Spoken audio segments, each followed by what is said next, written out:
muchachas, termina siendo el periodo del primer militarismo. Entonces, recuerden que habíamos quedado la semana anterior. Recuerden ustedes que habíamos hablado del proceso de independencia. Les decía que la independencia pasa por cuatro momentos bien definidos. La corriente libertadora del sur, que había sido encabezada por parte de José de San Martín, que culmina cuando San Martín proclama la independencia en Lima el 28 de julio de 1821. El segundo momento termina siendo el protectorado. El protectorado es el periodo en que San Martín, tras la independencia, liderará y protegerá la independencia del Perú, que todavía está amenazada por parte de los españoles. Y esta culmina cuando a San Martín lo termina declarando traicionero, porque supuestamente quería traer españoles para que gobiernen en el Perú. Eh, Luego recuerden que se forma el primer Congreso peruano, en donde se define el tipo de gobierno a través de la primera constitución, la de 1823, en donde también se intenta expulsar a las fuerzas realistas o las fuerzas españoles del Perú, pero que no se logra concluir en las campañas de puertos intermedios. Y finalmente está la llamada Corriente Libertadora del Norte, encabezada por Simón Bolívar, que es el que va a terminar logrando el proceso de independencia. Recuerden que Bolívar va a derrotar a los españoles en un par de batallas, Junín y Ayacucho. Y recuerden que tras la batalla de Ayacucho, y no se olviden de este dato porque nos va a ayudar al final de la clase de hoy, se firma un acuerdo de paz llamado como la capitulación de Ayacucho. En esa capitulación España reconoce su derrota, reconoce que somos independientes, pero el Perú, entre varios acuerdos, le plantea que España va a terminar eh, digamos así, recibiendo una indemnización económica por los gastos de independencia que ha tenido en este proceso. ¿Qué sucedió? Ya que sucedió, bueno, el Perú ya es libre, pero recuerden que Simón Bolívar va a intentar mantener una eh, integración económica y política y militar bajo sus manos en América Latina. Primero creó el llamado Congreso de Panamá o Congreso Anfictiónico, en donde buscó unir a los países hispanoamericanos de México a Chile, pero Argentina y Chile sobre todo rechazaron el poder de Simón Bolívar. Y luego crea la Federación de los Andes. Ya esta parte sí es importante. La Federación de los Andes estaba conformada por países que estaban bajo el mando de Simón Bolívar, como eran la Gran Colombia, el Perú y el territorio boliviano. La Federación de los Andes ya terminaba centralizando el poder en Simón Bolívar como presidente vitalicio, quien creó una constitución que acomodaba su poder, que es la constitución vitalicia en 1826, y el poder pasaba a la ciudad de Caracas, perdiendo Lima el poder que había tenido durante casi todo el virreinato. Eso a la élite o al grupo de poder limeño no le agradó, y como no le agradó, se separó de la Federación de los Andes. El problema es que si Perú no estaba dentro de la Federación de los Andes, la Federación de los Andes no servía, ¿ya? Y cuando te digo que no servía, es porque el Perú terminaba siendo el puente entre la Gran Colombia y Bolivia. Sin Perú no terminaba teniendo esto sentido. Entonces, ahí es ahí donde las cosas se va a comenzar a poner un poco complicadas. Cuando el Perú se separa de la Federación de los Andes, nace esta etapa llamada con el nombre del primer militarismo. El primer militarismo se le llama así, y espero entiendas, porque hay un segundo y hasta un tercer militarismo posteriormente. Se le llama así porque en esta época son los militares quienes van a terminar teniendo el control del gobierno.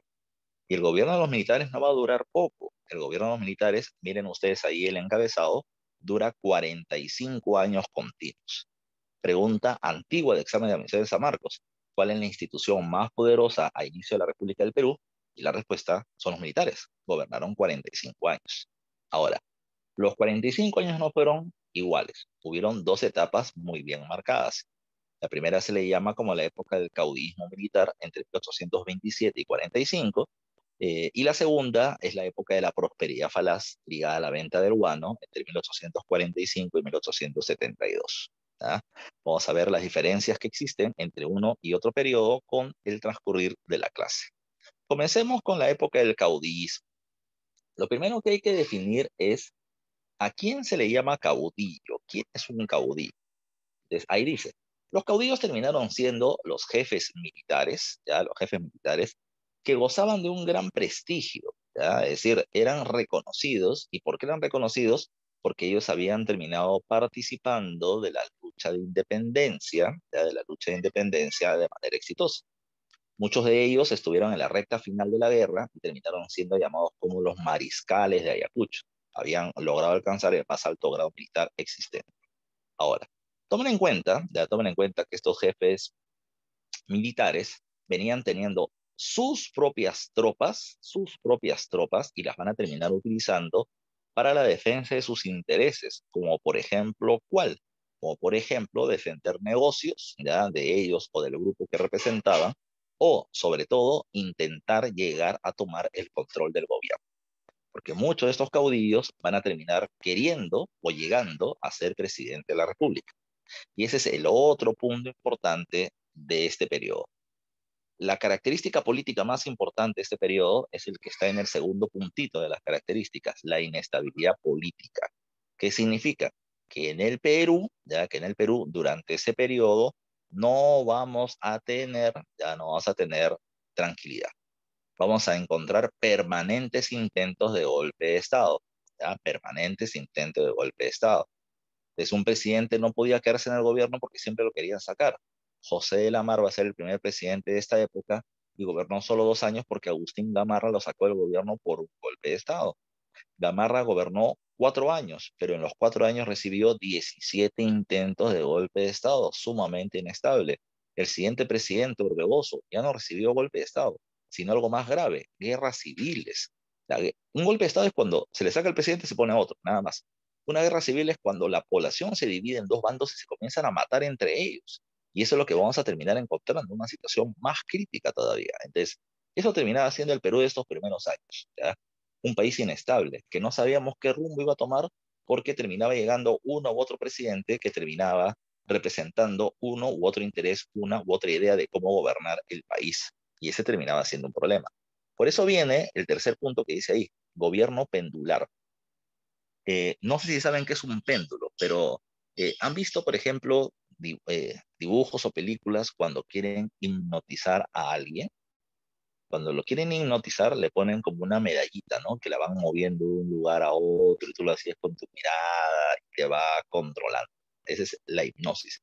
Este movimiento de la medalla de un lugar a otro se llama movimiento pendular. Y ese es precisamente lo que el Perú va a terminar teniendo. En este periodo, lo que vas a terminar teniendo son dos momentos muy bien definidos, ¿ya? Dos momentos muy bien definidos. Te explico, ya te explico. El Perú estaba dividido en dos bandos. Un bando era el bando de los liberales y el otro era el bando de los conservadores. ¿Qué pasaba entonces? Cuando los liberales llegaban al gobierno, ¿qué hacían? Los liberales, tomaban todos los puestos de gobierno existentes. Los liberales se robaban literalmente el dinero del gobierno para aquel entonces. Y los liberales además terminaban intentando establecer el gobierno de acuerdo a sus ideales, que ya te explico cuáles van a ser. Eso no le gustaba a los conservadores, ¿ya? Porque los conservadores se quedaban sin dinero y sin cargos en el gobierno. Y aparte no le gustaba la propuesta de los liberales para gobernar. Así que, ¿qué hacían los conservadores? Ellos llegaban al gobierno mediante un golpe de Estado, mediante elecciones, y eliminaban el poder de los liberales. Se quedaban ellos con los cargos y ellos ahora establecían qué tipo de forma era la más adecuada para gobernar el país. Así que el Perú era un gobierno pendular. Pasamos de una propuesta liberal a una propuesta totalmente opuesta, que era la de los conservadores, y luego los liberales regresaban al poder, eliminando los avances de los conservadores, y los conservadores recuperaban el gobierno, eliminando las propuestas de los liberales. Nunca avanzábamos, nunca íbamos hacia adelante, siempre íbamos de un lado a otro, donde uno construía y el otro destruía lo del anterior. No estoy diciendo que los liberales sean mejor que los conservadores o viceversa. Lo que estoy diciendo es que cada uno de ellos tenía una forma diferente de pensar de cómo dirigir al país. Precisamente ese es el otro punto que tenemos que ver ahora. Los liberales y los conservadores van a estar constantemente peleándose, pero ¿por qué? Entonces vamos al fondo. Recuerden, y la vez pasada lo hemos hecho en clase, que durante el gobierno de Protectora de San Martín se estableció el primer debate político nacional. El debate era qué tipo de gobierno deberíamos tener, monarquía, como le decía Monteagudo, o república, como le decía Sánchez Carrió. Al final se escogió la república. Ahora, a inicios de este caudillismo militar, lo que vamos a terminar teniendo es un debate. Y el nuevo debate es, ¿qué tipo de república debemos tener? Recuerden que en una república dos características, que dije la vez pasada, en una república no hay rey, y segundo, en una república el gobierno está dividido en tres poderes: ejecutivo, legislativo y judicial. Pero recuerden, entonces, recuerden ustedes, en esta época los liberales y los conservadores ambos son republicanos, pero venían teniendo una diferencia con respecto a cómo se debe dirigir política y económicamente el país. Los liberales, ¿qué cosa proponían? Los liberales terminaban proponiendo, ya venían proponiendo desde el punto de vista político, una república federal.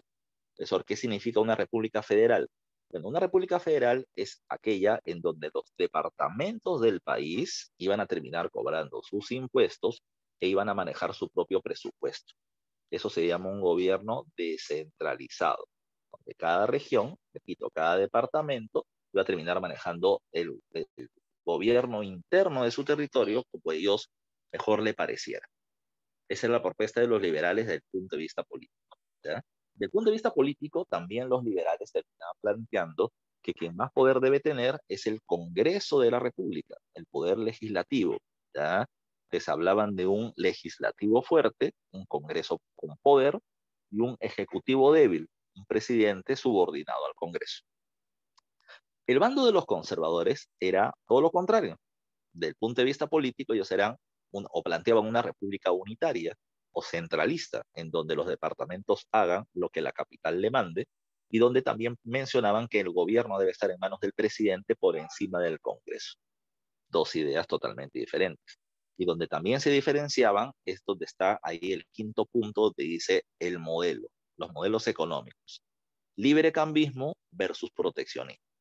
Los liberales hablaban del librecambismo. Profesor, ¿qué cosa es el librecambismo? Ellos buscaban tener comercio con los países más poderosos del mundo. Y el más poderoso del mundo no era Francia, ni Estados Unidos, sino que era Inglaterra. Entonces, ellos se preguntaban, ¿cómo podemos hacer para poder atraer el comercio con los ingleses? Y la respuesta terminaba siendo muy simple, ya muy simple.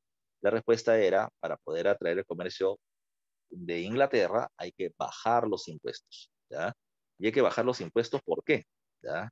Hay que bajar los impuestos, hay que bajar los impuestos para que de esa manera seamos comercialmente atractivos y de esa manera Inglaterra quiera vender sus productos en nuestro territorio. Pero también hay una lógica. Si yo le compro productos a Inglaterra, pues Inglaterra también terminará comprando mis productos. Esa terminaba siendo la propuesta. No te olvides tú. Si le compro a Inglaterra, Inglaterra también comprará mis productos. Ahora, los liberales o liberecambistas peruanos, ¿quiénes eran? ¿Ya quiénes eran? ¿Dónde estaban? Y la respuesta es que estaban en el sur del país. Mira el mapita que está en la parte derecha de la diapositiva y en la parte inferior de un color verde claro está Arequipa. Arequipa iba desde el sur de Ica hasta Tarapacá, hasta el sur de Perú, cuando ese territorio era nuestro. Ellos terminaban siendo productores de algodón. Ya, no te olvides de ese dato, ellos producían algodón. También eran liberales el que está de rojo abajo, que es Puno, y el que está de marrón, que es Cusco. Esos dos territorios altoandinos eran criadores de vicuña y alpaca, y la lana de estos animales terminaba siendo su principal producción. Ahora, mira tú, algodón y lana eran las materias primas más importantes para la producción de ropa o la industria textil. ¿No? La industria textil. No te olvides de ese dato que es importante. ¿Por qué? Porque es la industria textil más importante del mundo la tenía Inglaterra. Ellos, cuando hablaban de librecambismo, ¿qué es lo que están planteando? Ellos están diciendo, yo le voy a comprar a Inglaterra, voy a permitir que ellos vendan sus productos en mi territorio con bajos impuestos. ¿Para qué? Para que de esa manera también se vean obligados a comprar productos peruanos. ¿Cuáles? Lana y algodón que ellos necesitan por su industria textil. De esa manera ellos buscaban ganar un poco de plata. Los conservadores, desde el punto de vista económico, eran proteccionistas. ¿Qué cosa es el proteccionismo? Es el antónimo del librecambismo. El librecambismo dice bajos aranceles, bajos impuestos. Los proteccionistas dicen altos impuestos al comercio extranjero. Ellos van a decir, por ejemplo, acá en el Perú se produce ropa, por supuesto, se produce a través de talleres artesanales, productos hechos a mano, no a máquinas como los ingleses. Una chompa hecha a máquina en Inglaterra termina costando en el mercado 60 soles. una chompa hecha a mano en el Perú, con algodón de buena calidad, termina costando 100 soles. La mayoría de la población va a preferir comprar productos de 60 antes que de 100. Y por lo tanto, los productos peruanos no se van a vender fácilmente. ¿Qué podemos hacer para proteger, de ahí el nombre proteccionismo, para proteger la producción local? Bueno, hay que ponerle más impuestos a los productos extranjeros. Y eso se le llama proteccionismo, subir los aranceles o el impuesto. De tal manera que cuando una chompa inglesa llega al Perú, ya no cueste 60, cueste 150. Y como las chompas peruanas cuestan 100, la gente preferirá comprar el de 100. Esas son las medidas proteccionistas. Altos impuestos al producto extranjero para proteger la producción local. En Lima habían precisamente talleres artesanales de producción de ropa, ¿ya? Y ellos no querían competir con Inglaterra. Por otro lado, también recuerda a quién. También recuerda a los productores de Trujillo. Trujillo no producía ropa. Trujillo, o sea, La Libertad, Lambayeque, producían azúcar. Ellos eran productores de azúcar. Ellos estaban unidos a Lima. Ellos también estaban en contra del comercio externo, pero no estaban en contra de cualquier comercio externo, estaban en contra del comercio con Inglaterra, porque perjudicaba a los limeños. Pero lo que querían era comercio con otros países de condiciones semejantes al Perú.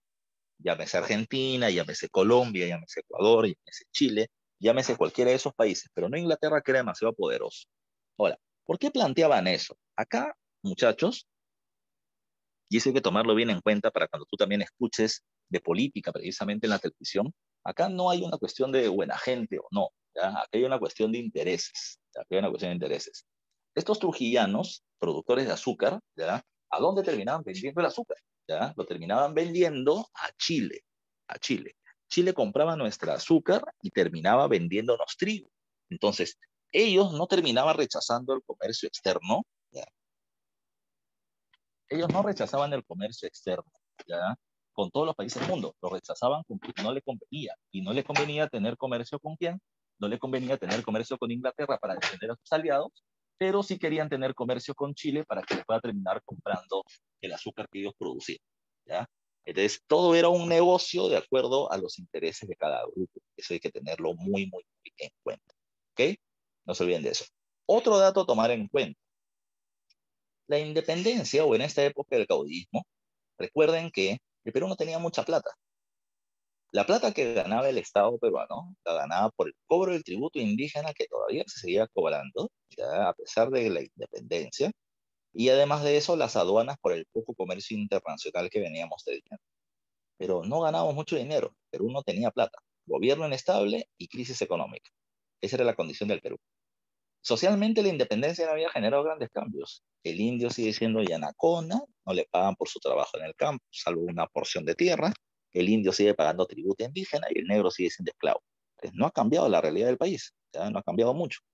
Otro dato a tomar en cuenta es que otro de los problemas que venían teniendo los países de la región terminaba siendo el tema de la definición de las fronteras, ¿ya?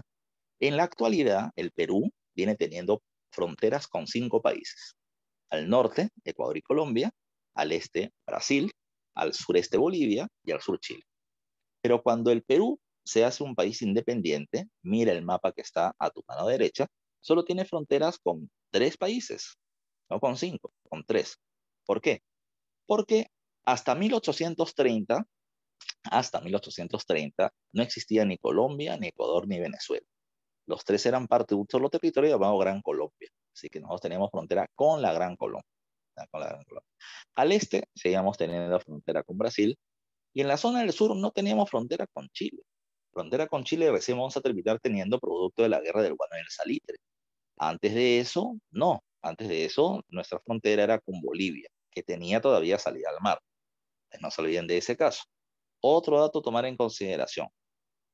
Como los países recién estaban saliendo del proceso de independencia con respecto a España, había un tema que tenían que resolver. Y el tema era el tema de los límites territoriales.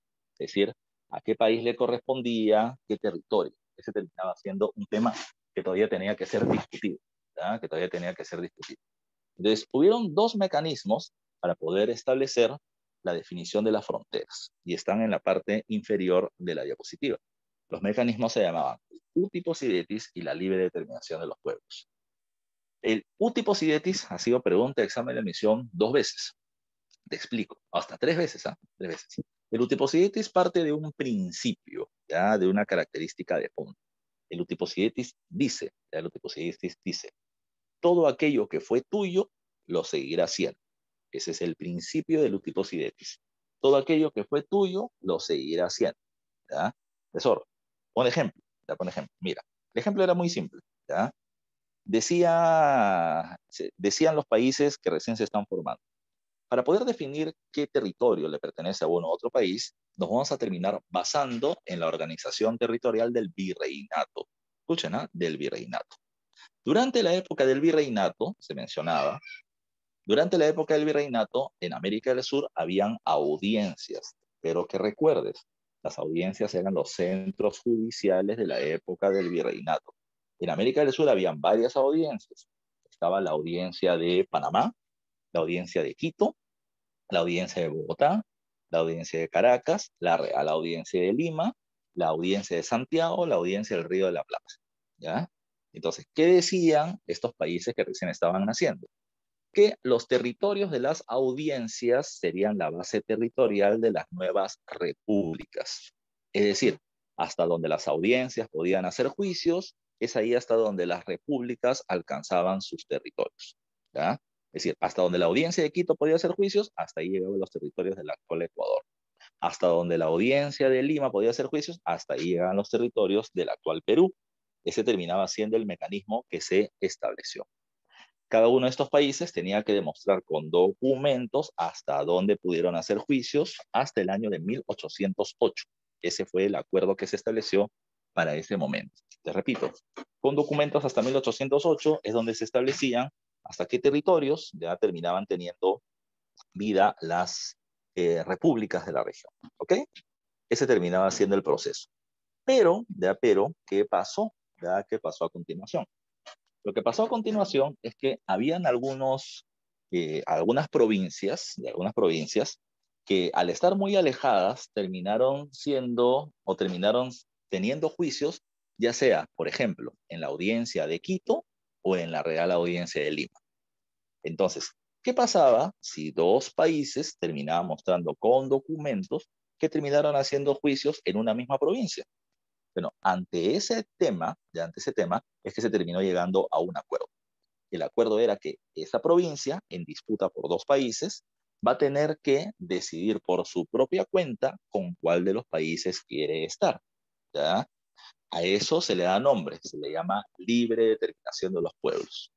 El pueblo en disputa votaría con cuál de los países quiere estar. ¿Ya? Libre determinación de los pueblos. Así que no se olviden del caso. Fueron dos mecanismos para la definición de fronteras. Uti possidetis y libre determinación de los pueblos, y eso vamos a pasar a verlo en un instante. ¿Ok? Ahora, con estos datos en general, nos vamos a la siguiente diapositiva. Confírmeme que se está viendo la diapositiva donde están los presidentes ahí. Sí, sí, sí se Confírmeme para ve, saber pero que todo está bien. Perfecto. Entonces vamos a pasar. A ver, en este periodo del caudillismo militar hay varios presidentes. Hay varios presidentes. El primero de ellos se llama José de la Mar. José de la Mar va a ser el primer presidente constitucional del Perú. ¿Ya? Profesor, aguanta. Tú me has dicho la vez pasada que el primer presidente del Perú es Rivagüero. ¿Cómo es que aparece ahora José de la Mar? Te explico entonces. Durante el gobierno, o con el caso de José de la Rivagüero, recuerden que Rivagüero había llegado por golpe de Estado. O sea, un oficial, Sánchez Cerro, amenazó por dar golpe de Estado contra el Congreso, y el Congreso se vio obligado a reconocer a Rivagüero presidente. El segundo presidente es Torre quien no es reconocido por todo el Congreso, porque la mitad del Congreso lo apoya y la otra mitad reconocía a Rivagüero. O sea, no veníamos teniendo un gobierno bien definido. Ahora, ¿qué sucedió? Cuando el Perú se retira de la Federación de los Andes, en la que estaba conformada Gran Colombia, Perú y Bolivia, el Congreso de la República toma el control del país, políticamente hablando. Ahora, ¿qué pasó a continuación? Ahí viene la parte complicada. El Congreso tenía como presidente del Congreso a un personaje llamado Francisco Javier de Luna Pizarro. Luna Pizarro, ya Luna Pizarro era arzobispo de Lima, era el líder de los liberales en el Perú, y los liberales, por lo tanto, estaban dirigiendo el Congreso, el poder legislativo. Ahora se tenía que escoger a un presidente. Problema, ya problema. Los que querían ser presidentes, todos eran caudillos militares conservadores. Estaba Agustín Gamarra, José de la Mar, Andrés de Santa Cruz, Gutiérrez de la Fuente. 4 caudillos conservadores queriendo ser presidentes y los liberales no querían a ninguno de ellos. Pero tienen que escoger a uno. Entre esos 4, el más manipulable, con el que se podía conversar y negociar, era Lamar. Los otros eran demasiado rígidos. Así que, por lo tanto, el Congreso terminó llegando a un acuerdo con Lamar. Lo escogen presidente de la República, a él iba a ser el primer presidente constitucionalmente electo por votación y en paz en el Congreso, y se hace un acuerdo, como dice ahí en la diapositiva. José de la Mar aplica medidas proteccionistas en el mercado local. O sea, a él se le dice, tú vas a manejar la economía y lo vas a manejar bajo términos liberales, o sea, o bajo términos conservadores. Altos impuestos, protege la producción local y afectas a Inglaterra. Muy bien. Pero, como es una negociación, tú diriges la vía económica y yo dirijo la vía política. Es el acuerdo que se hace. Y la vía política, de la vía política el Congreso va a establecer una nueva constitución de corte liberal, que es la Constitución de 1828. Esta Constitución se toma en base al modelo de la Constitución de los Estados Unidos, de una república federal, donde cada departamento tendrá autonomía administrativa. Ya lo que decía precisamente los liberales. Bacán. O sea, se hizo esta compartición. Ahora, ¿qué es la parte complicada de la época del gobierno de Lamar? En la época del gobierno de Lamar se terminan produciendo acciones militares, ¿ya? Se producen guerras. Profesor, ¿qué guerras van a terminar pasando? A ver, vamos a ver. La Gran Colombia y Bolivia nos presionaban para regresar a la Federación de los Andes. ¿Y por qué nos presionaban tanto? ¿Ya? ¿Por qué no? Porque sin Perú la Federación de los Andes no existe. El Perú terminaba siendo el puente que unía a la Gran Colombia y Bolivia. Así que por eso nos presionaban comercialmente, políticamente, diplomáticamente para que regresemos. Tanto nos presionaron que el Perú reaccionó. ¿Y cuál fue la reacción del Perú? Del Perú atacó a la Confederación o atacó precisamente a los países de la Federación. ¿A quién atacó Perú primero? A Bolivia. Y ahí escucha muy bien esto, ¿eh? El Perú no atacó a Bolivia. El Perú no. Agustín Gamarra, caudillo cusqueño con sus propias tropas, invadió Bolivia, votó al presidente Santa Cruz y votó al presidente Sucre, disculpa, y puso como gobernante a su amigo de la infancia, que va a ser el nuevo presidente de Bolivia, Andrés Santa Cruz. Profesor, ¿Gamarra tan buena gente así regala gobiernos? No, lo que pasa es que Santa Cruz era de mamá aymara y por lo tanto venía teniendo raíces en Bolivia y lo pone presidente, pero no era gratis. Lo que quería Agustín Gamarra era establecer la Confederación Peruano-Boliviana, pero lo que él quiere es que haya un gobernante en Bolivia que luego apoye la Confederación con Gamarra a la cabeza. Por eso es que termina tomando esta medida. ¿Cuál fue el resultado? ¿Ya? ¿Cuál fue el resultado? El resultado fue que al atacar a Bolivia y al sacar a Sucre, mano derecha militar de Santa Cruz, se estableció algo llamado con el nombre de la Confederación Peruano-Boliviana. Acá no te olvides tú. Se estableció la Confederación Peruano-Boliviana. Cuando se habla de la Confederación, ¿ya? Cuando se habla de la Confederación Peruano-Boliviana, hubo un caso en particular. ¿Ya? Repito, hubo un caso en particular. Eh, a ver, al intentar hacer la confederación, hubo un país que se niega, la Gran Colombia, que no quería establecer una alianza o perder el dominio sobre Bolivia. La Gran Colombia le declara la guerra al Perú y el Perú decide atacar. Tú me vas a declarar la guerra y yo te voy a pegar a ti. Pues. Así que invadimos a la Gran Colombia por mar y por tierra. Movimos tropas hasta el puerto de Guayaquil, ya hasta el puerto de Guayaquil en la Gran Colombia, y movimos tropas por lo que hoy vendría a ser la zona del Ecuador. Cuando habíamos invadido casi la mitad del Ecuador, ya habíamos llegado casi a la mitad de su territorio, nosotros decíamos, ¿por qué no sale al frente la Gran Colombia a hacernos la guerra? Entonces pensábamos que nos tenía miedo, pero al final nos atacaron en ese momento, cuando ya no teníamos posibilidad de retroceder. Hubieron varias batallas y en varias de esas ganamos nosotros. Pero el problema estuvo en que después de la victoria en la batalla de Tarqui, nos dimos cuenta que nuestras tropas ya eran demasiado reducidas y no podíamos seguir peleando. El presidente Lamar firma un acuerdo llamado como el Convenio de Girón, ¿ya? En donde acepta que nos tenemos que retirar de la zona de la Gran Colombia y donde también acepta una propuesta de la Gran Colombia. La propuesta era que nos vamos a retirar del conflicto, ¿ya? Nos vamos a retirar del conflicto, pero además de eso teníamos que sentarnos a conversar por el tema del límite con ese país, ¿ya? ¿Qué pasó a continuación? ¿Ya? ¿Qué pasó a continuación? Lo que sucedió es que, aprovechando que la Mar había perdido, Agustín Gamarra llega a Lima y da un golpe de Estado, argumentando que la Mar está perdiendo territorios y que la Mar no es peruana, y por eso se ha dejado derrotar. Da un discurso muy patriota, ¿no? Gamarra decía, yo soy cusqueño, soy peruano, yo se hubiese ganado la guerra para defender a mi país. Pero es un argumento flácido que no tenía peso, simplemente era para justificar el golpe de Estado. Gamarra sí es totalmente conservador y totalmente proteccionista.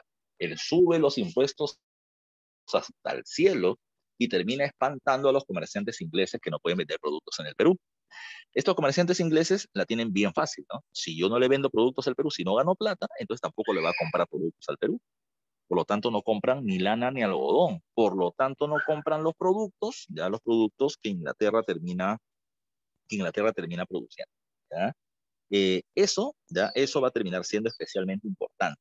Y va a ser especialmente importante porque si es que no se vende algodón y lana, entonces los liberales no van a terminar, no van a terminar eh, ganando la plata que siempre habían tenido.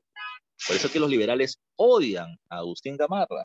¿Ya? Los liberales odian a Agustín Gamarra porque están perdiendo sus negocios. Y los liberales van a terminar haciéndole la vida imposible a Agustín Gamarra. Primero, desde el Congreso, un personaje llamado Francisco de Paula González Vigil va a terminar acusando permanentemente al gobierno de Gamarra de corrupto e ineficiente. ¿Ya? Se hizo muy conocido porque cada vez que tomaba la palabra tenía una frase que era yo debo acusar, yo acuso, y permanentemente atacaba al gobierno de Gamarra. Segundo, los liberales van a intentar sacar al gobierno de Gamarra mediante golpes de Estado. Y no es uno o dos intentos, van a ser 17 intentos de golpe de Estado, repito, generando una gran inestabilidad política en el país. ¿Ya? ¿Qué es lo que pasó? Nunca lograron vencerlo, ¿ya? En acciones militares, pero lo desestabilizaron suficiente como para que la gente no quiera saber nunca más nada con los conservadores. ¿Ya? ¿Por qué? No había comercio externo, el comercio se había paralizado, la economía estaba afectada, no habían nuevas empresas, no había puesto de trabajo. La poca plata que ganaba el gobierno servía solamente para poder comprar armas y defenderse de los liberales. Entonces la gente dijo, conservador, nunca más. ¿Ya? Los conservadores son demasiado ineficientes y generan mucho problema. Así que por lo tanto, se terminó respaldando a un nuevo presidente de corte liberal como va a ser Orbegoso. Antes de pasar a Orbegoso, un par de datos a tomar en cuenta. Tratados internacionales, ¿ya? Tratados internacionales. El presidente Gamarra, por más que no estuvo de acuerdo, tuvo que aceptar, negociar, conversar el tema de fronteras con la Gran Colombia. La Gran Colombia reclamaba 4 territorios para ellos. Uno era Guayaquil, el otro era Jaén, el tercero era Tumbes y el cuarto era Maynas. ¿Ya? 4 territorios. ¿Ya? Guayaquil, Jaén, Tumbes y Maynas. Ahora, se tenían 2 mecanismos para poder definir las fronteras. Uno era el uti possidetis. Por uti possidetis, el Perú demostró que Tumbes y Maynas eran nuestros, que la Gran Colombia nunca había tenido influencia sobre esos territorios, por lo tanto, no tenían cómo reclamar. Tumbes y Maynas se quedaron en el Perú por uti possidetis. El segundo caso termina siendo Guayaquil y Jaén. Guayaquil le había pertenecido al Perú hasta 1822. Por documentación, Guayaquil era nuestro, ¿ya? Pero Guayaquil dijo, mira, de 1822, San Martín entregó Guayaquil a la Gran Colombia y nosotros queremos quedarnos con la Gran Colombia. Entonces ellos pidieron que se les consulte, y se les consulta por libre determinación de los pueblos. Por libre determinación de los pueblos, ellos decidieron quedarse con la Gran Colombia. Y se fueron. Caso inverso, terminó siendo Jaén. Jaén le perteneció a la audiencia de Quito, Jaén le pertenecía por lo tanto a la Gran Colombia, pero ellos pidieron ingresar al territorio peruano. Y por libre determinación de los pueblos, ellos entran al Perú. ¿Ya? Repito, 3 veces pregunta examen de admisión el sistema del utiposidetis. ¿Qué era utiposidetis? Era el principio de que todo aquello que fue tuyo seguirá siendo. Segundo, ¿cómo se definían los territorios por utiposidetis? Porque los dominios judiciales de las audiencias se convertían en la base territorial de las nuevas repúblicas. Tercera pregunta, ¿cuál fue el territorio que por libre determinación de los pueblos entra al territorio peruano? Y la respuesta es Jaén. ¿Ok? No se olviden de eso. Ya no se olviden de eso. Otra pregunta de examen de admisión. En 1830, la Gran Colombia se disuelve y nacen 3 países. Estos son Ecuador, Colombia y Venezuela. Ya no se olviden, por eso tienen los 3 el mismo mapita. ¿Ya? Así que como nosotros le habíamos cedido a la Gran Colombia Guayaquil y ya no existía la Gran Colombia, con el Tratado Pando Noboa que dice ahí en el gobierno de Gamarra, le cedemos Guayaquil al territorio de, eh, de Ecuador, ¿ya? Al territorio de Ecuador, no te olvides tú. ¿Ya? Otro dato más. A ver, al acabar el gobierno de Gamarra, la gente optó por un presidente liberal porque con Gamarra hubieron muchos problemas. Así que entra Luis Orbegoso. Orbegoso es todo lo contrario de Gamarra. Si Gamarra puso impuestos muy altos, ¿ya? Orbegoso va a terminar poniendo impuestos muy bajos, casi cero, atrayendo tremendamente el comercio inglés, porque ahora era muy ventajoso. Ahora, por lógica, como Inglaterra nos vendía, Inglaterra nos compraba. ¿Qué nos compró? Lana, algodón, y los liberales estaban pues saltando en pie.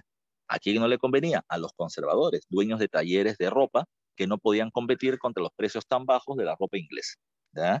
Es por ello que se va a terminar generando lo siguiente. ¿Ya? Lo siguiente.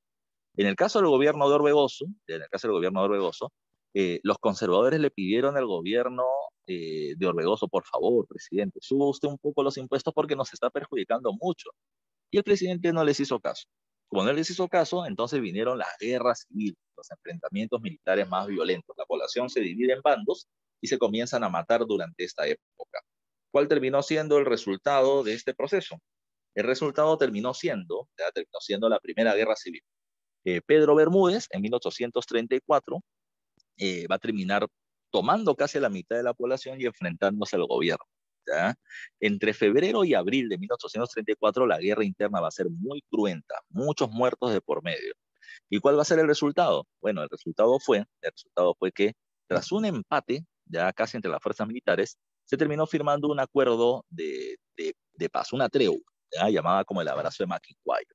Los conservadores le dijeron al presidente, mira, yo no te voy a hacer más la bronca, pero 2 cositas pecados. Ya, uno, súbeme un poco los aranceles porque estás perjudicando mi negocio. Y segundo, ya, danos cargo de gobierno, que no te la lleves tú solo. ¿Qué generó eso? Que el gobierno de Orbegoso aceptara y se establezca una paz momentánea. Todo andaba tranquilo, ¿ya? Todo andaba tranquilo. Pero ahora hay otro oficial que quiere, que desea poder. Se llama Felipe Santiago Salaverry. Salaverry está en el Callao. Él tiene, siendo conservador, cuando el presidente era liberal, él tiene digamos, el poder de poder establecer qué militares ascienden dentro del ejército, o sea, quienes podían ocupar un cargo más alto. Salaverry era muy influyente. Y Agustín Gamarra, jefe de los conservadores, se acerca a él y le dice, ¿ya? Yo te quiero apoyar para que tú seas presidente de la República. ¿Qué hizo Gamarra? Gamarra movió sus tropas o hizo un levantamiento en el Cusco, donde él era y tenía poder. El presidente Orbegoso desde Lima movió sus tropas hacia Arequipa para luego movilizarse a Cusco. Y cuando estuvo en Arequipa, se enteró de que no había ningún levantamiento, que solamente había sido un rumor para que el presidente Orbegoso salga de la capital. Sin Orbegoso, pues ahora la capital fue tomada por Salaverry, quien terminó dando un golpe de Estado. Y ahora veníamos teniendo 2 presidentes. Tienes al conservador, ya el conservador eh, Salaverry en Lima y al liberal Orbegoso. Esto generó el retorno de la guerra civil en el Perú. ¿Ya? La guerra civil se va a retomar. Pero hay un problemita con la guerra civil. Hay un problemita en esta segunda guerra civil. Las 2 fuerzas militares, tanto liberales como conservadores, terminaban siendo muy semejantes. Ya lo habían visto en la guerra civil del 34. Entonces, volverse a pelear con las mismas fuerzas implicaba que la guerra iba a durar mucho tiempo. Por eso es que antes de entrar en acciones militares, estos 2 bandos terminaron buscando a un tercer amigo, un tercer grupo que entre en la guerra para que termine dándole la fuerza suficiente para vencer. ¿Quién, quién que no fuera ni liberal ni conservador quisiera meterse en la guerra? Y acá había un país que quería meterse en la guerra, y ese país terminaba siendo Bolivia, la Bolivia de Andrés de Santa Cruz. Bolivia quiere la Confederación Peruano-Boliviana. Es un punto que debe tomar en cuenta. Ellos quieren la Confederación Peruano-Boliviana. El problema estaba en que Santa Cruz sabe que ahora tiene la capacidad de negociar un mayor beneficio porque Perú necesita de él. Entonces vamos a ver qué me ofrecen. Los conservadores le ofrecen a Santa Cruz, un cogobierno, una confederación compartiendo el poder entre Gamarra y Santa Cruz. Santa Cruz dice, bueno, me puedo terminar, digamos así, ayudando en mi amigo de la infancia, que era Gamarra, que lo había ayudado a ser presidente, pero había un problema nada más. El problema es que Gamarra era conservador y Santa Cruz se había vuelto liberal. Ahora estaba a favor del libre comercio y por lo tanto ya habían diferencias, ya habían diferencias. ¿Cómo puedo compartir el poder con alguien que piensa totalmente diferente a mí? Entonces no vamos a terminar llevándonos muy bien, que digamos, por mucho tiempo. Segundo, vino el presidente Orbegoso, que era liberal, y Orbegoso le va a terminar proponiendo un gobierno en donde la confederación esté en manos de Santa Cruz. O sea, todo el poder para Santa Cruz. Eso a Santa Cruz evidentemente le convenía mucho más. Le convenía mucho más. Y con esa propuesta es que se termina decidiendo Santa Cruz apoyar a Orbegoso y al bando liberal. ¿Cuál fue el resultado? Bueno, producto de esto, Gamarra va a terminar siendo derrotado en la batalla eh, de Yanacocha, ¿ya? Y derrotado va a terminar huyendo con otros conservadores como Ramón Castilla o Gutiérrez de la Fuente hacia Chile. Mientras que el presidente Salaverry va a terminar siendo derrotado en la batalla de Socabaya, en Arequipa, y luego va a terminar siendo fusilado en la ciudad de Arequipa. Se puso fin a la guerra civil y con eso se establece lo que está en esta diapositiva, que es la Confederación Peruano-Boliviana. La Confederación fue seguramente el proyecto más interesante que tuvo el Perú, en estos inicios del siglo XIX. Una propuesta muy, muy, muy importante. Porque mira tú lo que dice ahí, los objetivos. ¿Qué buscaba la Confederación? Lo que ellos buscaban era restablecer el comercio tan fluido que existió en el virreinato peruano entre el sur del Perú y la región de Bolivia. Comercio que se rompió con la creación del virreinato del Río de la Plata, cuando Bolivia pasó a manos de Argentina. Entonces, la idea era volver a integrar la meseta del Collao para establecer un puerto de comercio entre el sur del Perú y Bolivia. ¿Ya? Bacán, ¿ya? A las dos regiones les convenía. Pero también tenían un objetivo más grande, ¿ya? Convertirse en la mayor potencia comercial del Océano Pacífico Sur en Sudamérica. Esa propuesta era interesante, pero había un problema. Había otro país que ya estaba trabajando en ese proyecto y ese país terminaba siendo Chile. Entonces, establecer un proyecto de convertirse en la mayor potencia comercial implicaría un enfrentamiento comercial y hasta militar con Chile. Que ya lo vamos a ver precisamente en este instante. Ahora, pregunta de examen de admisión, ¿eh? Pregunta antigua, pero pregunta de examen de admisión. Año 1999. En ese año fue la pregunta. A ver, los que sepan el dato, dígame su respuesta. ¿Ya? Abre tu audio y dime tu respuesta. Por el chat no me digas nada porque no lo puedo abrir. ¿Ya? Dime tú.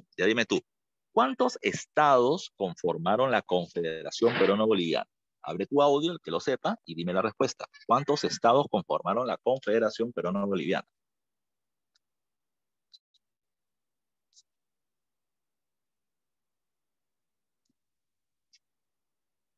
A ver, estoy esperando tu respuesta. ¿Cuántos estados conformaron la Confederación Peruano-Boliviana?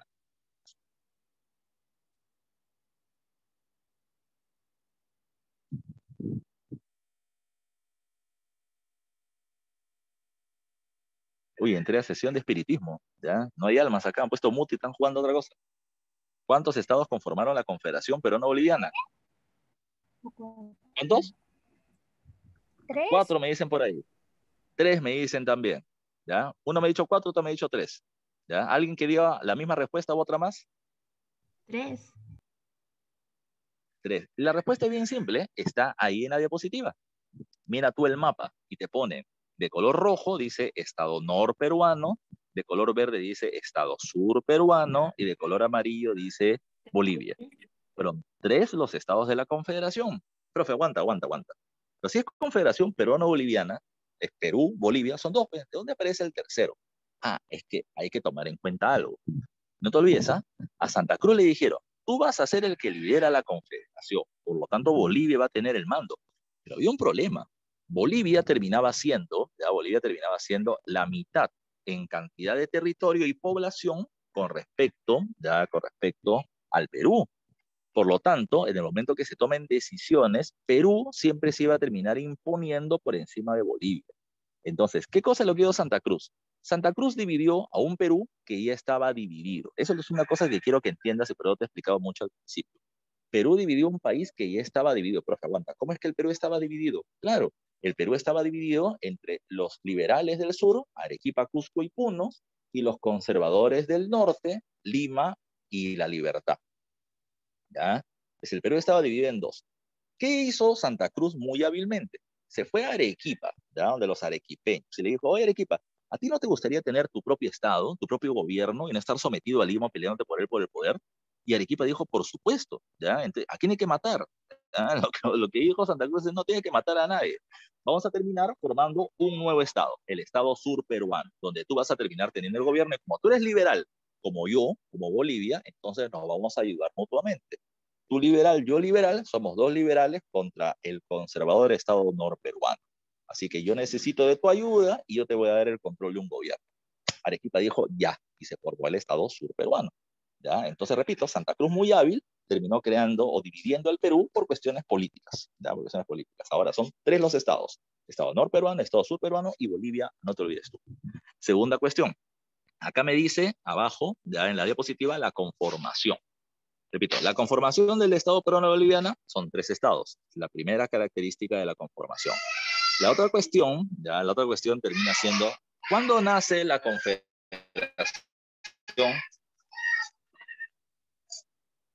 ¿Cuándo nace la Confederación Peruano-Boliviana?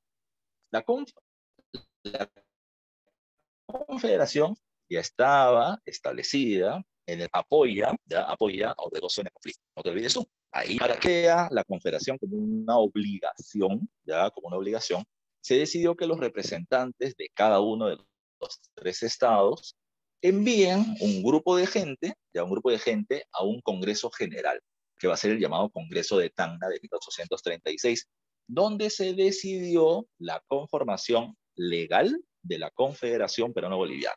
En el Congreso de Tacna en 1836, los representantes de los 3 estados dijeron, estoy de acuerdo con la unión de la Confederación. ¿Ya? Vamos con otro dato más. ¿Qué es una confederación? ¿Qué es una confederación?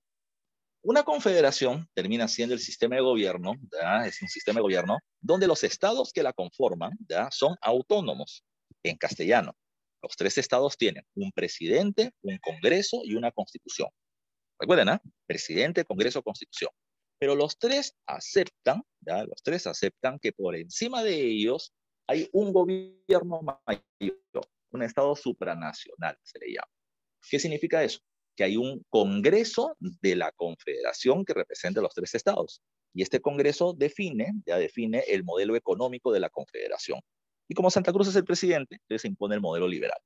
Segundo, que hay un ejército de la confederación. Cada estado no tiene un ejército, hay un ejército de la confederación. Y además quien dirige el ejército es el protector de la confederación, que es Andrés de Santa Cruz. Además de eso, existe solo un representante diplomático. Es decir, cuando se quiere tener comercio con Estados Unidos por parte del Estado norperuano, no va el presidente del Estado norperuano, va el presidente o el protector de la confederación, que es Santa Cruz. Entonces, los estados son, entre comillas, independientes, pero tienen que aceptar algunos lineamientos de un gobierno central que está por encima de ellos. Eso, repito, es teórico, ¿ya? Eso, repito, es teórico porque en la práctica la situación es totalmente diferente. Santa Cruz, ya sé por acá, ya cambié la diapositiva sin querer, comerciario. ¿Qué significa plenipotenciario? Pleni viene de pleno, que es todo, ¿ya? Y potenciario viene de poder. Él tiene todos los poderes. Él, Santa Cruz, puede votar a los presidentes de cualquiera de los tres estados. Él puede votar a los congresistas de cualquiera de los tres estados. Él puede cambiar las leyes de cualquiera de los tres estados y las leyes de la Constitución. Él puede hacer lo que quiera, ¿ya? Por eso dice ahí, su gobierno es autoritario, ¿ya?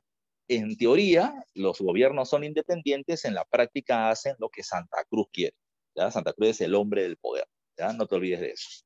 Otro dato más a tomar en consideración. Santa Cruz es muy autoritario en el ámbito político, pero es muy liberal en el ámbito económico, ¿ya? En el ámbito económico, él va a terminar estableciendo, ¿ya?, la política de los puertos libres. Profe, ¿cómo es la política de los puertos libres? Los puertos libres implicaba la principal política comercial de la Confederación. Lo que buscó la Confederación es terminar teniendo un fluido comercio, con el extranjero. No nos interesaba tener comercio con Chile, no nos interesaba tener comercio con Ecuador. O sea, de que lo vamos a tener, lo vamos a tener. Pero nuestro objetivo era tener comercio con las potencias, llámese Francia, llámese Estados Unidos y principalmente Inglaterra, ¿ya? Ahora, hay un problema, y no me acuerdo si te lo dije al principio. Tener comercio con Inglaterra no era fácil, ¿ya? No era fácil. ¿Por qué no era fácil? Porque nuestra posición geográfica en el mundo no era la mejor, no era la mejor. ¿A qué me refiero? Como Inglaterra quiere, ¿ya? Como Inglaterra se encuentra en el norte del Océano Atlántico, que Inglaterra quiera tener comercio con el Perú o con la Confederación era difícil. ¿Por qué? Porque tenía que cruzar todo el Océano Atlántico de norte a sur, dar la vuelta por el Estrecho de Magallanes, entrar al Pacífico y terminar llegando hasta el Perú. Estamos muy lejos, estamos fuera del radar comercial. Entonces, ¿qué cosa es lo que se buscó hacer? Se buscó hacerse lo más atractivo comercialmente que se pueda a Inglaterra. Ahora, ¿cómo puedes hacer atractivo comercialmente un país? Bueno, no te olvides, ¿ya? Un comerciante va a querer venir acá si es que va a terminar ganando mucha plata, ¿ya? Mucha plata. Ya estábamos en desventaja por los costos de traslado de los barcos. Ahí estábamos en desventaja, ¿ya? Pero